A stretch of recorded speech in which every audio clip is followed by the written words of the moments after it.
ನಮಸ್ತೆ ಎಲ್ರಿಗೂ, welcome back to Vani Dev's kitchen YouTube channel. ಎಲ್ಲರೂ ಚೆನ್ನಾಗಿದ್ದೀರಾ ಅಂತ ಭಾವಿಸ್ತಾ ಇವತ್ತಿನ ಹೊಸ ವೀಡಿಯೋನ ನಿಮ್ಮ ಜೊತೆ ಶೇರ್ ಮಾಡ್ತಿದ್ದೀನಿ. ನಾನಿವತ್ತು ಮಾಡ್ತಾ ಇರುವಂತಹ ರೆಸಿಪಿ ಬಂದು capsicum masala, capsicum gravy, capsicum fry ಅಂತನಾದರೂ ಕರಿಬೋದು. ನಾನಿಲ್ಲಿ ಒಂದು ಬಾಣಲೆಗೆ ಒಂದು 4 ಸ್ಪೂನಷ್ಟು ಎಣ್ಣೆಯನ್ನು ಹಾಕ್ಕೊಂಡು ಅದಕ್ಕೆ ಸಾಸಿವೆ, ಜಜ್ಜಿರುವಂತಹ ಬೆಳ್ಳುಳ್ಳಿ, ಒಂದು ಅರ್ಧ ಬೆಳ್ಳುಳ್ಳಿ ತೊಗೊಂಡಿದ್ದೀನಿ ನಾನಿಲ್ಲಿ. ಮತ್ತು ಇಲ್ಲಿ ದೊಡ್ಡದಾಗಿ ಕತ್ತರಿಸಿರುವಂತಹ ಈರುಳ್ಳಿ, ದೊಡ್ಡ ಈರುಳ್ಳಿ 1-2 ತೊಗೊಂಡಿದ್ದೀನಿ. ಅದನ್ನು ಸಣ್ಣದಾಗಿ ಹೆಚ್ಕೊಂಡು ನಾನು ಈ ಆಯಿಲ್ ಒಳಗಡೆ ಹಾಕ್ಕೊಂಡು ಇವಾಗ ಇದನ್ನು ಚೆನ್ನಾಗಿ ರೋಸ್ಟ್ ಮಾಡ್ಕೊಳ್ಬೇಕು. ನೋಡ್ತಾ ಇದ್ದೀರಲ್ಲ, ಕಲರ್ ಚೇಂಜ್ ಆಗ್ತಿದೆ. ಅದು ಚೆನ್ನಾಗಿ ಟ್ರಾನ್ಸ್ಪರೆಂಟ್ ಆಗೋವರೆಗೂ ಉಪ್ಪು ಹಾಕ್ಕೊಳ್ದೇನೇ ಚೆನ್ನಾಗಿ ಫ್ರೈ ಮಾಡ್ಕೊಳ್ತಾ ಇದ್ದೀನಿ. ಈಗಿಲ್ಲಿ ಸಣ್ಣದಾಗಿ ಹೆಚ್ಚಿರುವಂತಹ ಮೆಂತ್ಯ ಸೊಪ್ಪು, ಒಂದು 1/4 ಕಟ್ಟಷ್ಟು ಮೆಂತ್ಯ ಸೊಪ್ಪನ್ನು ನಾನು ಇದಕ್ಕೆ ಸೇರಿಸ್ಕೊಂಡು ಇದು ಅಷ್ಟೇ ಕಹಿ ಅಂಶ ಹೋಗೋವರೆಗೂ ಚೆನ್ನಾಗಿ ಫ್ರೈ ಮಾಡ್ಕೋಬೇಕಾಗುತ್ತೆ.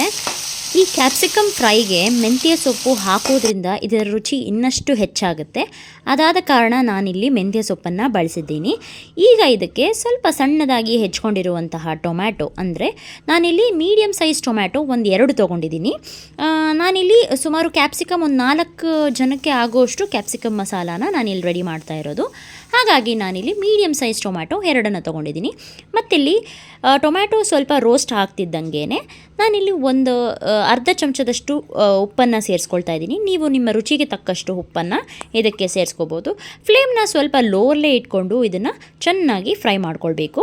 ನೋಡಿ, ಟೊಮ್ಯಾಟೊ ಸಹ ಚೆನ್ನಾಗಿ ಸಾಫ್ಟಾಗಿ ಬೆಂದಿದೆ. ಈಗ ಇದಕ್ಕೆ ಒಂದು 1/4 ಚಮಚದಷ್ಟು ಅರಿಶಿಣದ ಪುಡಿಯನ್ನು ಸೇರಿಸ್ಕೊಳ್ತಾ ಇದ್ದೀನಿ.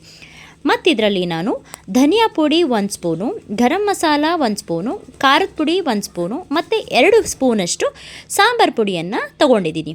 ಇದನ್ನೆಲ್ಲ ಹಾಕ್ಕೊಂಡು ಈಗ ಚೆನ್ನಾಗಿ ಫ್ರೈ ಮಾಡ್ಕೊಳ್ತಾ ಇದ್ದೀನಿ. ಇದಕ್ಕೆ ನಾವು ಯಾವುದೇ ರೀತಿ ರುಬ್ಬೋ ಅವಶ್ಯಕತೆ ಇಲ್ಲ, ಏನೂ ಇಲ್ಲ. ದಿಢೀರಂತಲೇ ಮಾಡ್ಬೋದು. ಒಂದು 10 ನಿಮಿಷದಲ್ಲಿ ಬೇಗನೆ ಆಗೋಗುವಂತಹ ರೆಸಿಪಿ ಇದು. ಬ್ಯಾಚುಲರ್ಸ್ಗಂತೂ ಈ ರೆಸಿಪಿ ತುಂಬಾ ಕ್ವಿಕ್ ರೆಸಿಪಿ ಅಂತಲೇ ಹೇಳ್ಬೋದು. ಮತ್ತು ನಮ್ಮ ಮನೇಲಿ ಮಕ್ಕಳು ಬೆಳಗ್ಗೆ ಸ್ಕೂಲ್ಗೆ ಹೋಗ್ತಿದ್ದಾಗ ಅಥವಾ ದಿಢೀರಾಗಿ ನಾವೇನಾದರೂ ಕರೀಸ್ ಮಾಡ್ಕೋಬೇಕು ಚಪಾತಿ ರೋಟಿ ಜೊತೆ ಅಂದಾಗ ಇದನ್ನು ನಾವು ಬೇಗನೆ ಮಾಡ್ಕೋಬೋದು. ತುಂಬಾ ಟೇಸ್ಟಿಯಾಗಿರುತ್ತೆ. ಮತ್ತಿಲ್ಲಿ ಕ್ಯಾಪ್ಸಿಕಮನ್ನು ನಾನು ಸಣ್ಣದಾಗಿ ಹೆಚ್ಕೊಂಡು ನಾನು ಇದಕ್ಕೆ ಸೇರಿಸ್ಕೊಳ್ತಾ ಇದ್ದೀನಿ. ಈಗ ಇದನ್ನು ನೀಟಾಗಿ ಆ ಮಸಾಲೆ ಹೊಂದೋ ಥರ ನೀಟಾಗಿ ಮಿಕ್ಸ್ ಮಾಡ್ಕೊಳ್ಬೇಕು.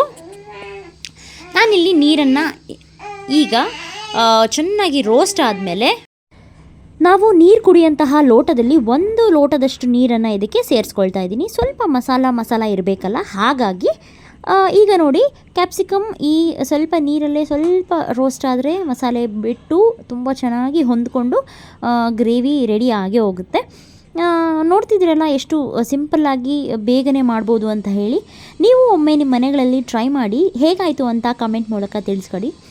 ಇನ್ನು ಯಾರೆಲ್ಲ ನನ್ನ ಚಾನಲ್ಗೆ ಸಬ್ಸ್ಕ್ರೈಬ್ ಆಗಿಲ್ವೋ ಅವರೆಲ್ಲ ಈ ಕೂಡಲೇ ಸಬ್ಸ್ಕ್ರೈಬ್ ಆಗಿ ಮತ್ತು ಪಕ್ಕದಲ್ಲಿ ಇರುವಂತಹ ಬೆಲ್ ಐಕನನ್ನು ಪ್ರೆಸ್ ಮಾಡೋದನ್ನು ಮರಿಬೇಡಿ. ಆಗ ಅಷ್ಟೇ ನಾನು ಮಾಡುವ ಎಲ್ಲ ವಿಡಿಯೋಗಳ ನೋಟಿಫಿಕೇಷನ್ಸ್ ನಿಮಗೆ ಬರುತ್ತೆ. ನೋಡಿ, ಕ್ಯಾಪ್ಸಿಕಮ್ ಗ್ರೇವಿ ಈಗ ನಾವು ನೀರು ಹಾಕಿ ಮುಚ್ಚಳವನ್ನು ಮುಚ್ಚಿ ಒಂದು 5ರಿಂದ 8 ನಿಮಿಷ ಚೆನ್ನಾಗಿ ಬೇಯಿಸ್ಕೊಂಡಿದ್ದೀವಿ. ಕ್ಯಾಪ್ಸಿಕಮ್ಮು ಚೆನ್ನಾಗಿ ಸಾಫ್ಟ್ ಆಗಿದೆ. ಮಸಾಲೆ, ಉಪ್ಪು, ಖಾರ ಎಲ್ಲ ಕರೆಕ್ಟಾಗಿ ಹಿಡಿದಿದೆ. ತುಂಬಾ ಕಡಿಮೆ ಇಂಗ್ರೀಡಿಯೆಂಟ್ಸಲ್ಲಿ ಕ್ಯಾಪ್ಸಿಕಮ್ ಮಸಾಲ ಹೇಗೆ ಮಾಡೋದು ಅಂತ ನೋಡಿದ್ರಲ್ಲ. ಇದಕ್ಕೆ ನೀವು ಖಾರದ ಪುಡಿ ಹಾಕ್ಕೋಬೇಕಾದ್ರೆ ನಿಮ್ಮ ಖಾರಕ್ಕೆ ಅನುಗುಣವಾಗಿ ನೀವು ಹಾಕ್ಕೊಳ್ಳಿ. ಯಾಕಂದರೆ ನಂಗೆ ಒಂದು ಸ್ವಲ್ಪ ಸ್ಪೈಸಿ ಬೇಕು, ಹಾಗಾಗಿ ನಾನು 1 ಸ್ಪೂನಷ್ಟು ಖಾರದ ಪುಡಿಯನ್ನು ಸೇರಿಸ್ಕೊಂಡಿದ್ದೀನಿ. ಲಿಡ್ಡನ್ನು ಕ್ಲೋಸ್ ಮಾಡಿ 5ರಿಂದ 8 ನಿಮಿಷ ಬೇಯಿಸ್ಕೊಂಡಿದ್ದೀನಿ. ಲಿಡ್ಡನ್ನು ಓಪನ್ ಮಾಡಿ 1-2 ನಿಮಿಷ ಲೈಟಾಗಿ ಕುದಿಸ್ಕೊಂಡಿದ್ದೀನಿ ಅಷ್ಟೇ. ಈಗ ಇದಕ್ಕೆ ಕೊತ್ತಂಬರಿ ಸೊಪ್ಪು ಒಂದು ಮುಷ್ಟಿಯಷ್ಟು ಕೊತ್ತಂಬರಿ ಸೊಪ್ಪನ್ನು ಸೇರಿಸ್ಕೊಂಡಿದ್ದೀನಿ. ಒಂದು ಸಾರಿ ಚೆನ್ನಾಗಿ ಮಿಕ್ಸ್ ಮಾಡಿಕೊಂಡ್ರೆ ಕ್ಯಾಪ್ಸಿಕಮ್ ಮಸಾಲ ಸವಿಯಲು ಸಿದ್ಧ. Thank you so much for watching this video. Keep watching.